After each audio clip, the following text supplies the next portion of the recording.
anyways, the grand opening was over the week or weekend or something. I don't remember. But, yeah.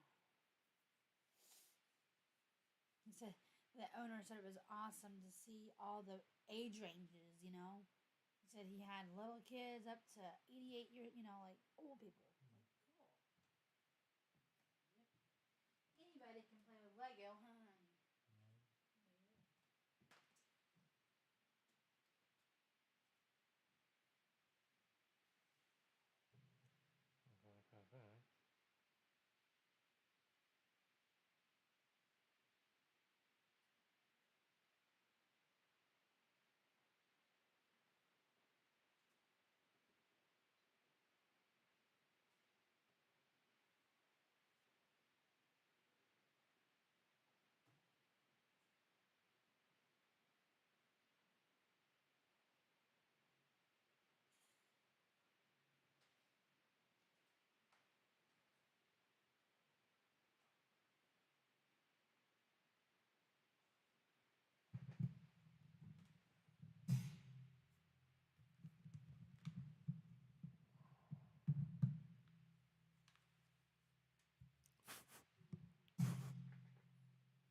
Comic books, sci-fi, fantasy.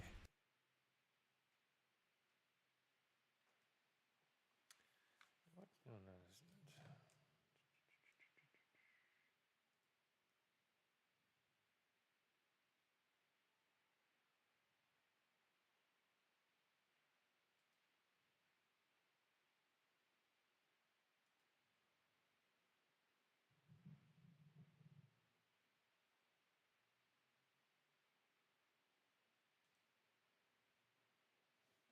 Yeah, did you know that when you eat Cheetos and the powder's called Cheetle?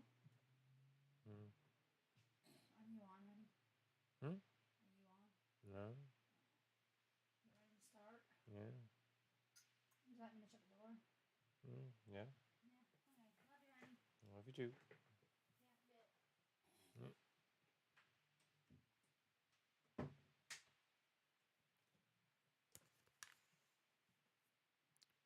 Let's try that again.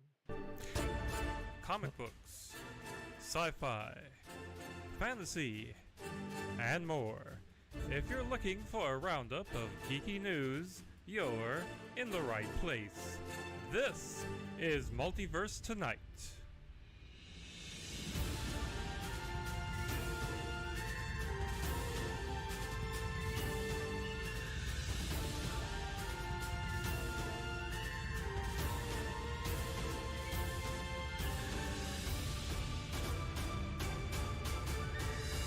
And here's your host, Thomas Townley.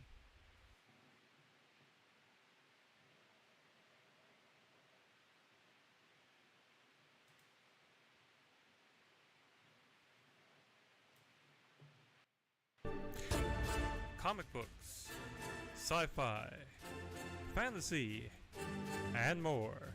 If you're looking for a roundup of geeky news, you're in the right place. This is Multiverse Tonight. I'm nervous about this, but I like to make sure everything's working correctly.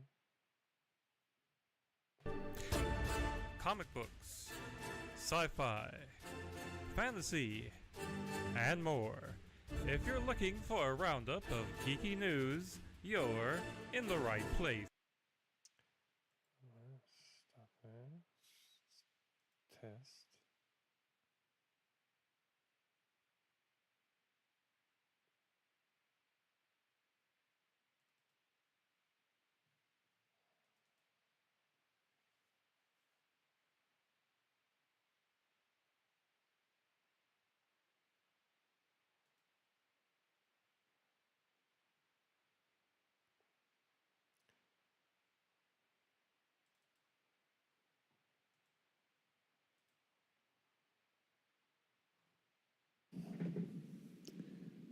I'm nervous about this, but I like to make sure everything's working correctly.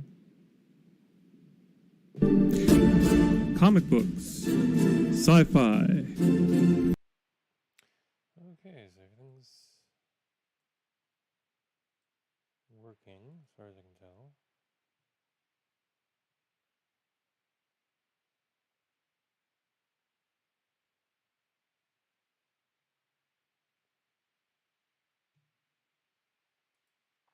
Cameras are working. I'm working.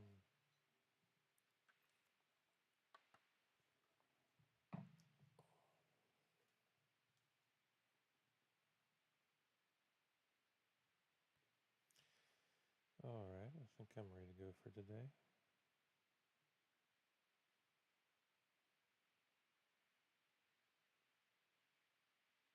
Rich Corinthian leather.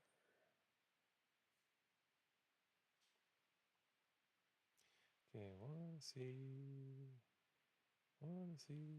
my mic in so I know that I'm recording. Alright. So, let's get started then.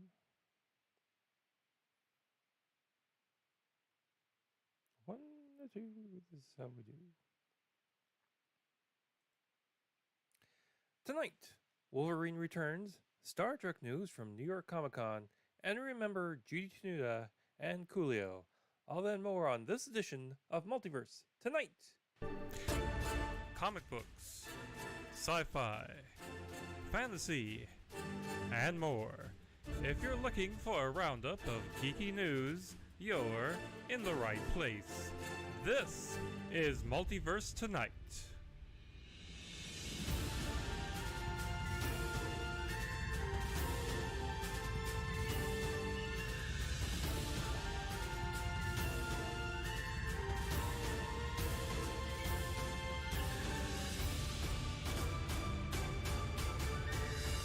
And here's your host, Thomas Townley.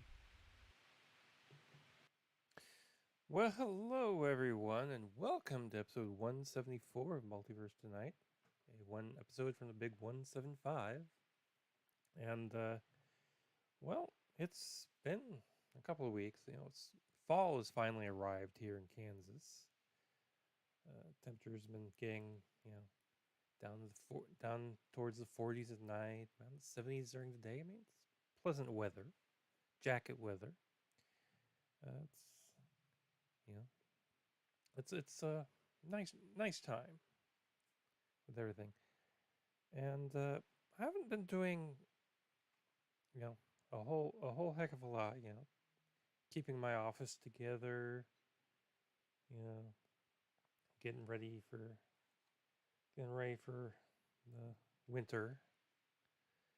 But I've been watching some stuff on TV. I've managed to catch the first episode of Interview with the Vampire on AMC. Interesting show. Not for kids, I can tell you that. This is definitely I'm assuming a faithful adaptation. I've never read the book or seen the movie, but I thought, I like vampires, and interesting. But it's an interesting story, so I think I'll keep on it.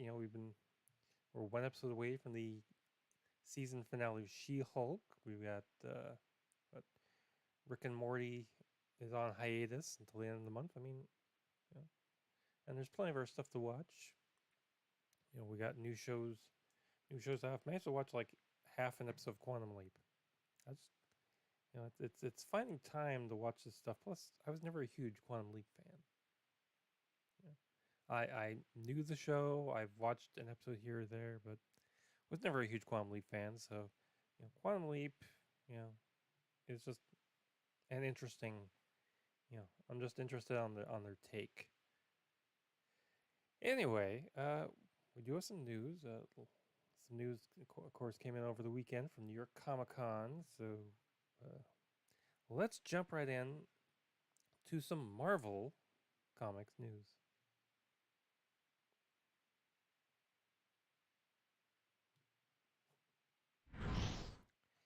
And we start the Marvel Comics news with, the big news that broke this past week, that Ryan Reynolds announced that Deadpool 3 will have Hugh Jackman returning to the role of Wolverine for Deadpool for the movie.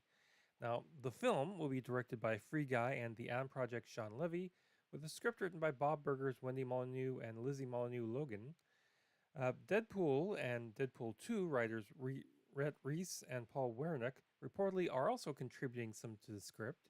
Now, Deadpool 3 is set to open in theaters on September 6th, 2024.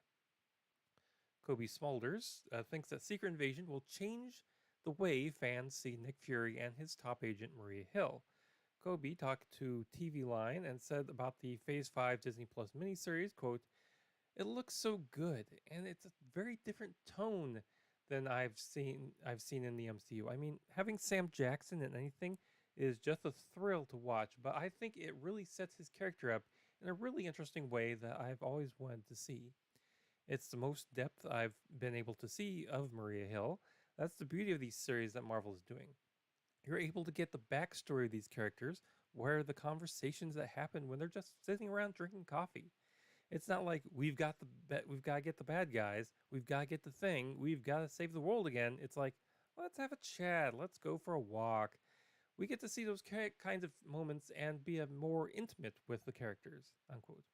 Now, this miniseries sees Fury and the good Skrull Talos dealing with an invasion of a group of bad Skrulls invading the Earth, and is set to be out early 2023. And I also like that, she's probably right about that. If you've watched the Werewolf by Night Halloween special they did on Disney Plus, I mean, that was very different than your regular Marvel stuff. In fact, you get things like blood. Of course, being in black and white's the reason why you got blood. But yeah, I think it's they need to play with formatting and feel, just so we don't get bored with the product. Marvel Studios' Blade will no longer have director Bassem Tariq at the helm. Now, Blade, which has a release date of November 3rd, 2023, was gearing up to begin shooting in November in Atlanta.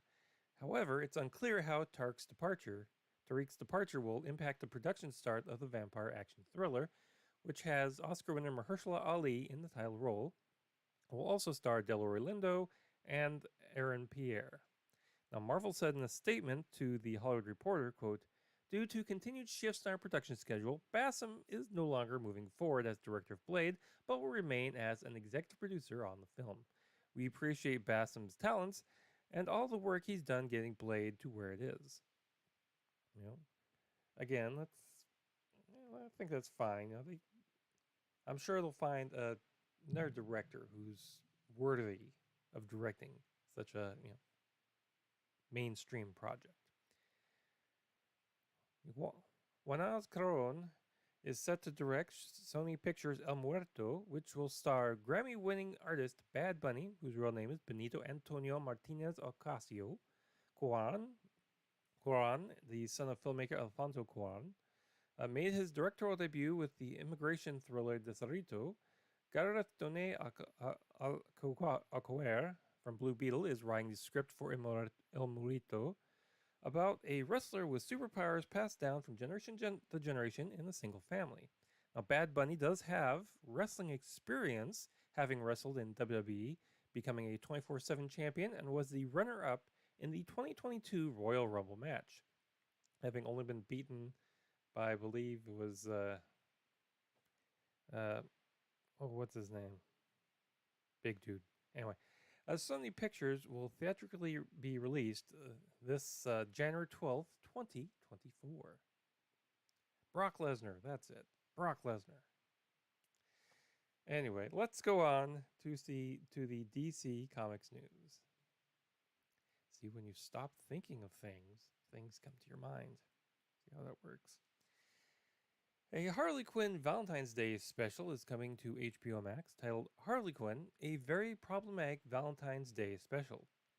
Now, this new installment of the popular animated series will debut on HBO Max this February, and the description reads, quote, the special will feature Harley and Ivy celebrating their first Valentine's Day together, while also revealing how the rest of the ragtag crew spends the gushiest, mushiest, most romantic day of the year, unquote. Now, Harley Quinn recently concluded its third season, and HBO Max commissioned a 4th season in August. So congratulations to them for avoiding the hammer from Warner Brothers Discovery. And not a lot of DC news today, so let's go on to that good old Star Trek news. IDW Publishing has officially announced Star Trek Strange New Worlds, The Illyrian Enigma, the first Star Trek Strange New Worlds comic book series. Now, this miniseries will debut in December and occurs between the first and second seasons of Star Trek Strange New Worlds. The 4-issue series comes from Strange New Worlds co-executive producer Kristen Beyer and veteran Star Trek author Mike Johnson, who have previously collaborated in series including Star Trek Discovery Adventures in the 32nd Century and Star Trek Picard Stargazer. Now, Megan Levines, who did Star Trek The Mirror War Troy and Star Wars Adventures, will provide the artwork, with Charlie Kirkhoff from Star Trek Year 5 coloring the series. Paramount has removed the next Kelvinverse Star Trek movie from the schedule. Now, this film had initially been set to hit theaters on June 9th, 2023, before being delayed to December 22nd of the same year. Now, the movie is on the shelf for the foreseeable future. Now, WandaVision and Game of Thrones director Matt Shakman was originally tapped to helm this project, but he recently left in order to direct the more high-profile Fantastic Four movie for Marvel Studios. The search for a replacement is now on. Whoever directs it will be doing it from a screenplay being written by Lindsay Beer and Geneva Robertson Dwart. A Lower Decks update, producer Mike McMahon told Trek Movie, quote, "In Season 4, the writing is pretty much done. We're seeing Animax come in, which is the black and white version of the episodes before they're animated. And it's awesome. We're recording the actors. They're going to see how the season arcs are going. It's really cool." Now, he also, unquote, did touch on how early renewals affect the process for a show like Lower Decks, saying, quote, "Well, there's always overlap, so the sooner we get to pick up, the better, because we can then start hiring the directors we like and the writers that we like and make sure that people can carve the schedule out. The best thing for us is to get a pickup by the end of this year to start writing at the beginning of next year, but I'll take a pickup right now if CBS is handing them out. But we've got all Season 4 to work on, and we're hoping for Season 5, unquote. I am too. Star Trek Lower Decks, I think, is my favorite of the current Star Trek shows. It's funny.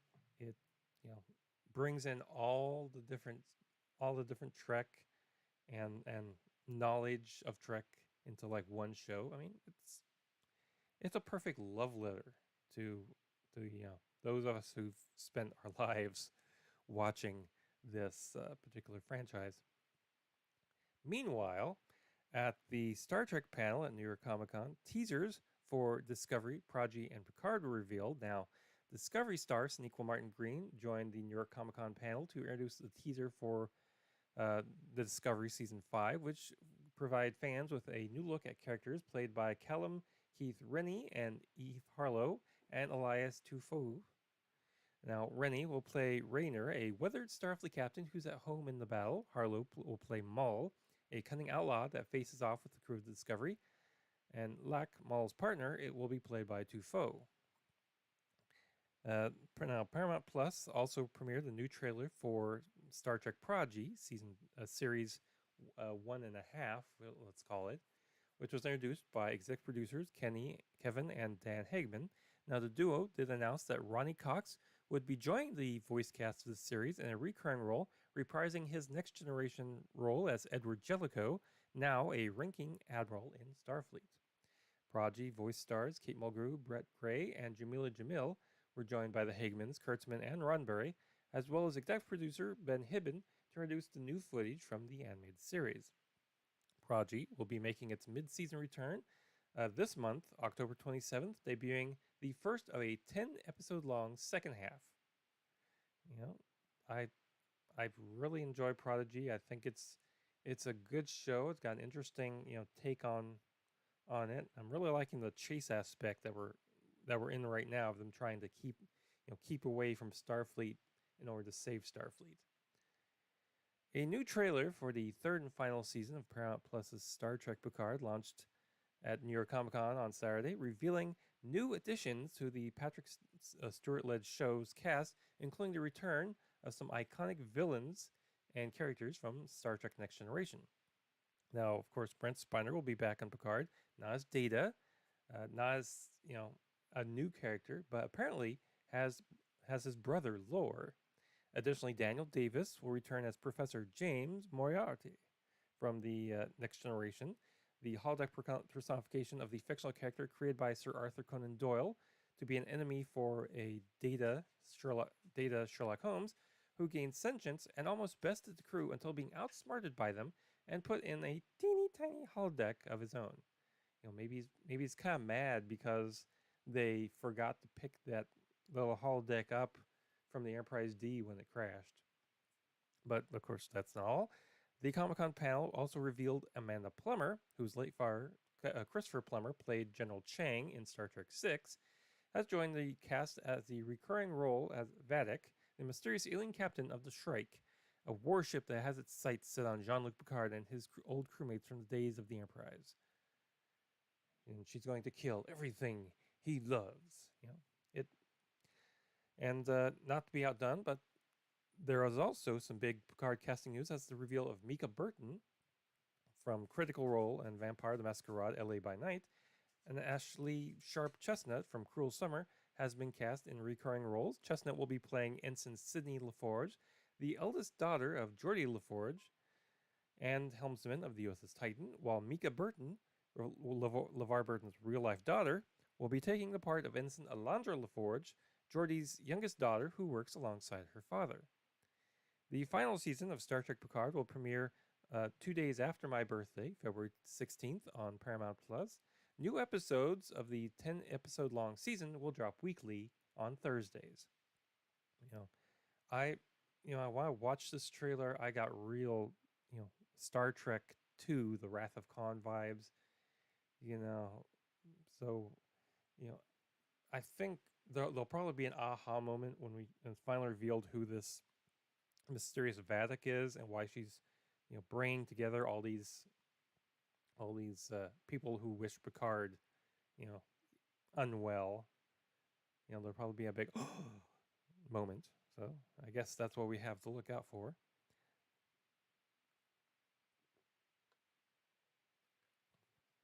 And speaking of that as well, Patrick Stewart during the panel also teased that he and the Next Generation cast could still make a movie, addressing it to the Paramount Global execs that were listening into the room, and the eager crowd cheered on the idea.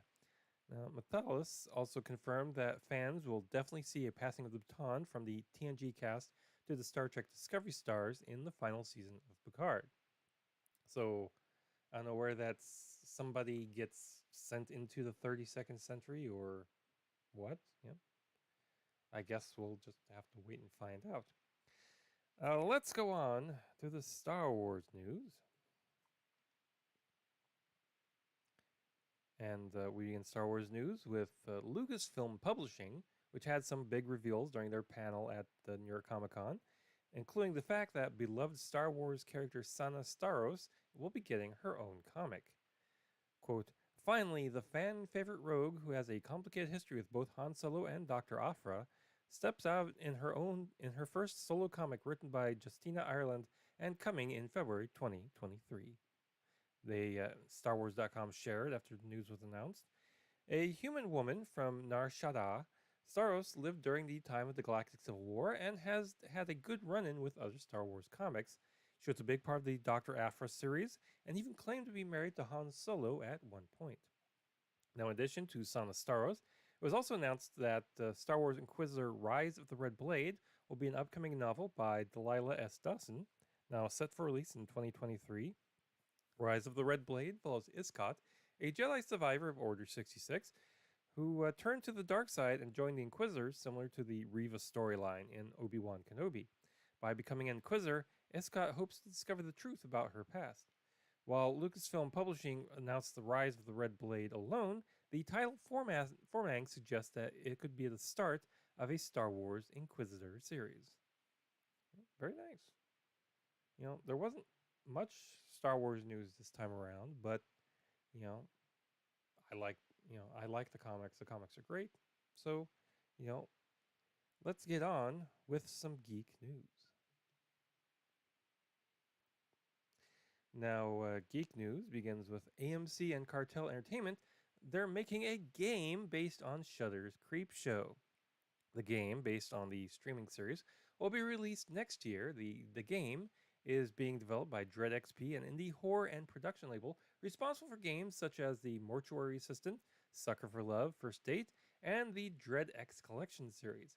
The Mortuary Assistant developer Brian Clark will serve as the creative director on Creepshow. In a press release, Clark shared his passion for the brand and his excitement for getting this opportunity to bring Creepshow to a video game format, saying, quote, "I'm extremely excited to be a part of such a fun project. I've always loved Creepshow's format, and the idea of driving the cohesion of multiple perspectives on horror is really compelling to me.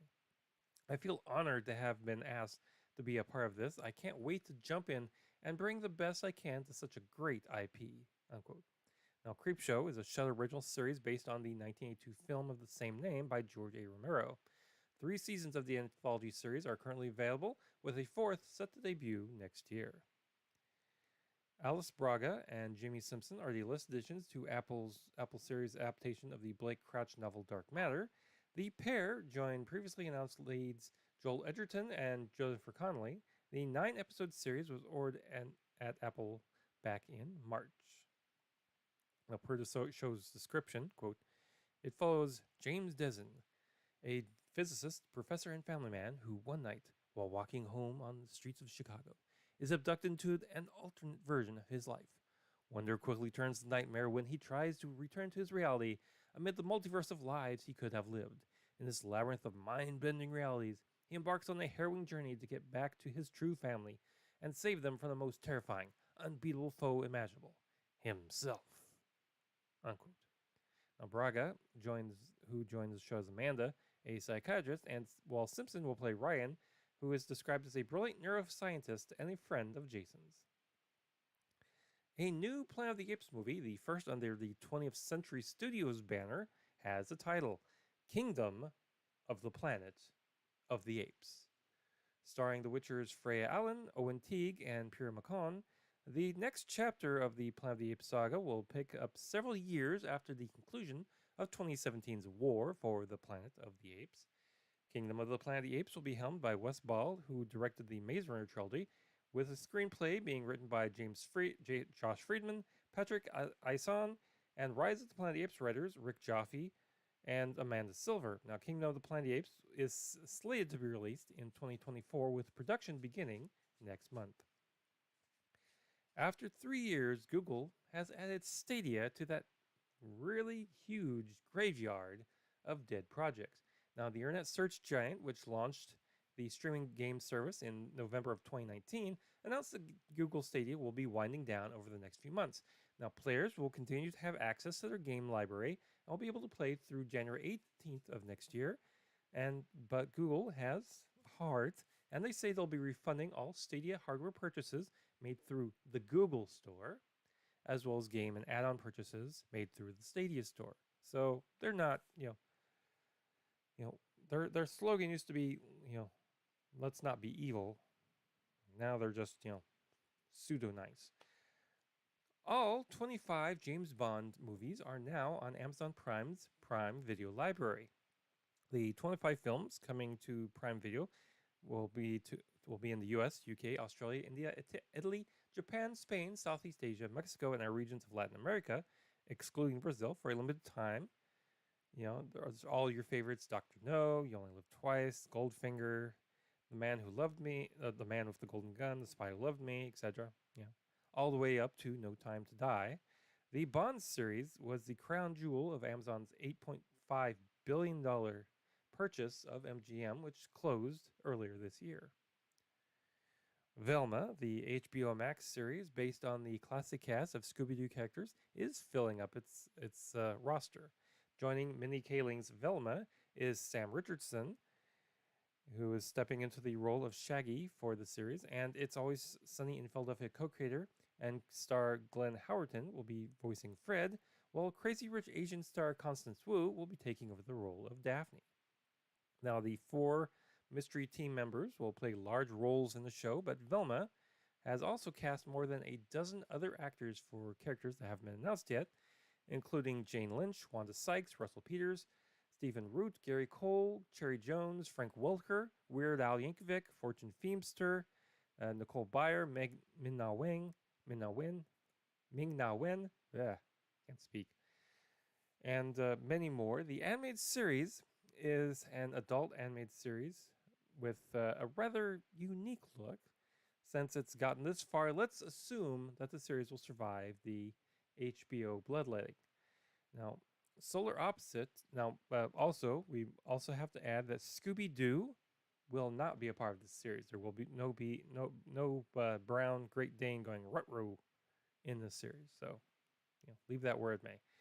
Solar Opposites is staying in Hulu's galaxy for even longer than anticipated. The Disney-backed streaming service has handed out yet another early renewal for the animated comedy from Justin Roiland and Mike McMahon. The news, which was announced this past Thursday at New York Comicon, comes after season 3 of the series wrapped this past July, and days after its Halloween episode, A Sinister Halloween Scary Opposites Solar Special, dropped on the platform. Now, Series 4 was announced in June 20 of 21 and will consist of 12 episodes debuting in 2023. An episode count for the 5th season and the premiere time frame have not been revealed. Moonlighting series creator Glenn Caron announced via Twitter that Moonlighting will finally come to streaming. Now, Moonlighting hasn't been available to stream anywhere for years. Caron recently revealed that the issue with streaming has been the music used in the original series. Again, licensed music, big problem. The rights weren't in place for all that music featured in the show all these years later. The series, which launched Bruce Willis's career, featured Bruce alongside Sybil Shepherd running a detective agency, the Blue Moon Detective Agency. Now, Moonlighting was always one of my favorite. A favorite show of mine as a kid. I watched it. I especially love the Atomic Shakespeare episode, in which they basically, had a kid falling asleep and dreaming the characters into the roles of a Shakespeare play. It was a great episode. I love that. So I'm kind of looking forward to this and seeing how well the series has aged or not aged since then. But here's some very, very odd news. Danny Boyle is set to direct a dance adaptation of the 1999 sci-fi blockbuster The Matrix. Yes, you've heard right, a dance adaptation. Titled Free Your Mind, the Warner Brothers Theater Ventures licensed project will debut next October at Factory International, a new arts venue in Manchester, UK. The production, described as a, quote, large-scale immersive performance, unquote, will serve as the venue's inaugural show. Now, according to the logline, it's described as, quote, combining the hip-hop choreography of hundreds of dancers with the latest immersion design. Free Your Mind will take audiences on a thrilling journey through The Matrix and into a new realm of possibilities. The eye-opening production will stretch across the building's ultra-flexible spaces, responding to them and harnessing the collective energy of the moment, unquote. Now, Mikey J. Asante is composing the music for the dance show, while Kendrick H2O Sandy is choreographing. Boyle's longtime collaborator, Tracy Seward, will produce, with poet-playwright Sabrina Mufauz and artist Ease Devlin will also be on board to write and produce large-scale sculptures, respectively. That has to be just one of the weirdest pieces of news I've ever seen. So take that for what it's worth. 4 years ago, Taika Waititi was announced as the director for the Apple Plus TV adaptation of Terry Gilliam's 1981 Out of This World sci-fi comedy Time Bandits. Now, almost the entire cast has been revealed, and it's a doozy, led by Lisa Kudrow as Penelope and Kel L. Tuck as the main character of Kevin, the geeky kid who discovers a time warp in his closet. Charlene Yee, Tadig Murphy, Roger Jean Nessim Gumava, And Renee Temte will also star alongside Rachel Howes, the incredibly talented comedic actor that has been in many of Watiti's productions, including Hunt for the Wilder People, Thor Ragnarok, and Eagle vs. Shark. Now, Watiti will direct the first 2 Time Bandits episodes and will also co-write the pilot. The series is described as, quote, a comedic journey through time and space with a ragtag group of thieves and their newest recruit, an 11-year-old history nerd, unquote. You know, Time Bandits has always been, you know, one of those,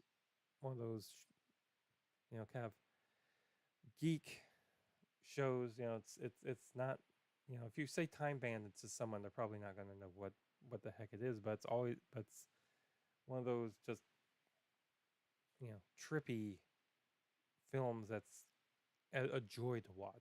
You know, if you have time to sit down and watch this, watch it. I highly recommend it.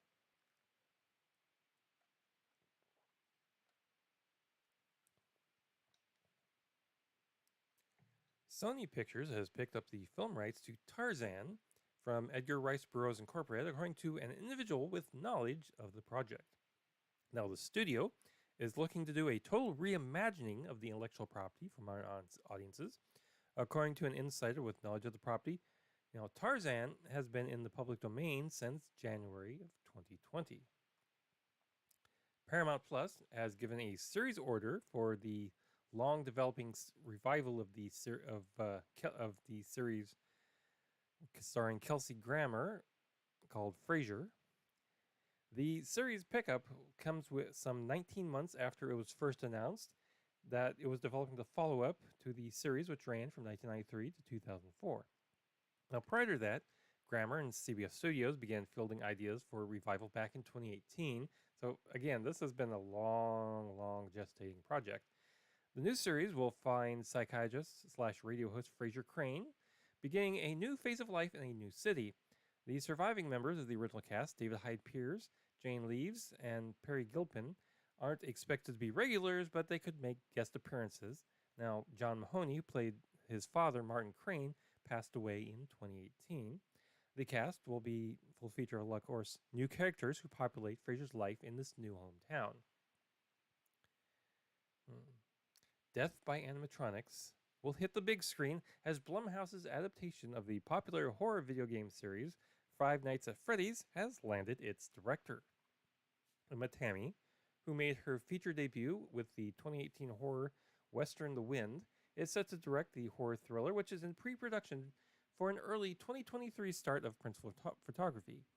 Blumhouse announced this past Wednesday. Now, Jim Henson's Creature Shop is already working alongside Blumhouse to bring the game's favorite animatronic characters to life. Created by Scott Cawthon, the game follows a troubled security guard as he begins working at the family-friendly Freddy Fazbear's pizza joint.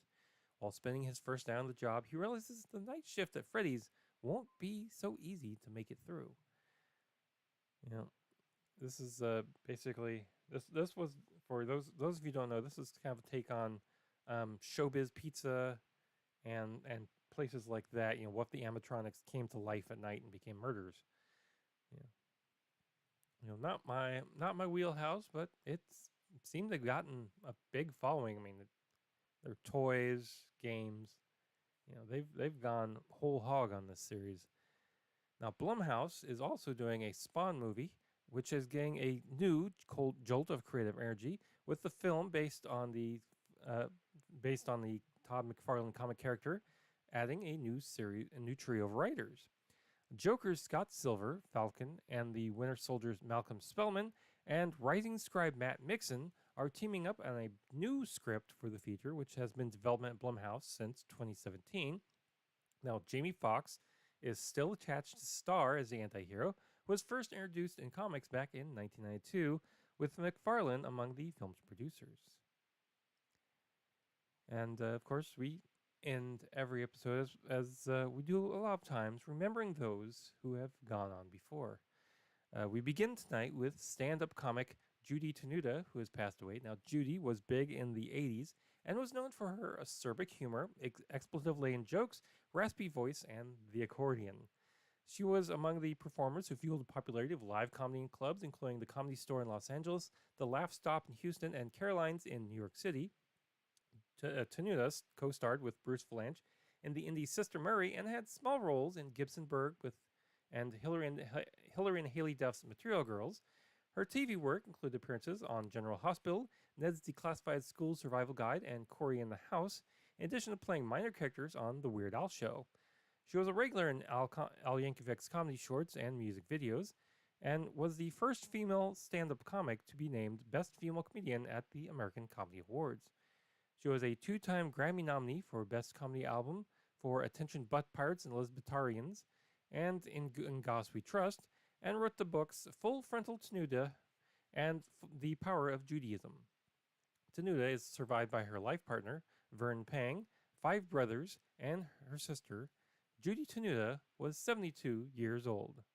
And if you've ever seen one of her stand-up acts, I mean, you won't forget it. She was very off the wall. But she was very, like, oh my God, what is this? So, I recommend looking her up. And finally tonight, 90s rapper Coolio has died. Coolio is best known for his 1995 hit Gangsta's Paradise, which was in the Michelle Pfeiffer movie Dangerous Minds. It quickly became one of the most popular rap songs of all time, topping the Billboard Hot 100 for 3 weeks and ending 1995 as the #1 single of that year in the United States. In 1996, Gangsta's Paradise was also nominated for Record of the Year and Best Rap Solo Performance at the Grammy Awards, with Coolio winning the latter. The song was also spoofed by Weird Al Yankovic, who satirized it as Amish Paradise, though Coolio was adamant that he did not give Weird Al permission to do so. However, in later interviews, Coolio said that the two had made amends. Coolio appeared in dozens of films and TV shows throughout his career, starring with a guest spot as himself on Martin. His other credits include Dangerous Minds, the TV show, Sabrina the Teenage Witch, Batman and Robin, The Nanny, Tyrone, Midnight Mass, Charmed, Starving, Futurama, and Gravity Falls. Coolio was 59 years old, and about that Futurama credit, he's the voice of Kwanzaa, and he will be in the upcoming Futurama season as Kwanzaa again. So we have that to look forward to. He will be missed. Now that, of course, brings us to the end of this edition. Now, please check us out on social media. We're at Twitter at Multiverse Tom. We're also on Facebook and Instagram as well.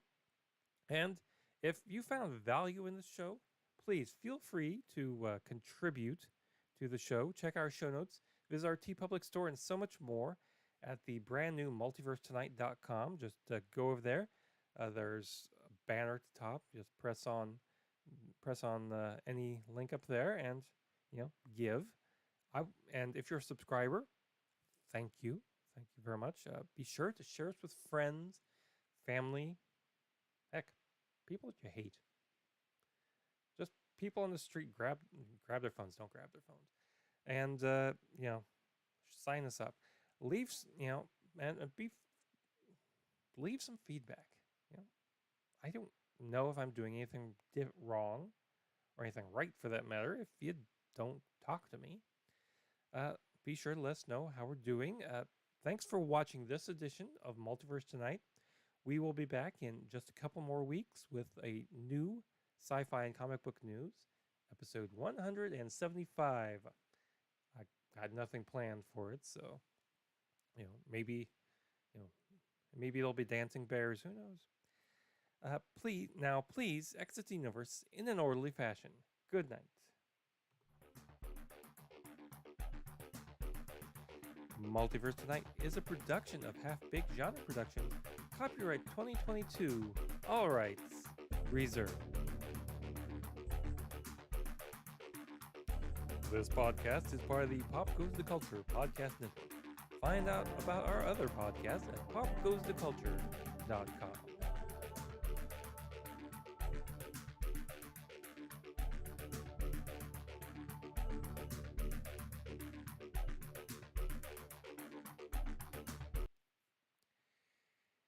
And with that, we come to the come back to the beginning, pretty much.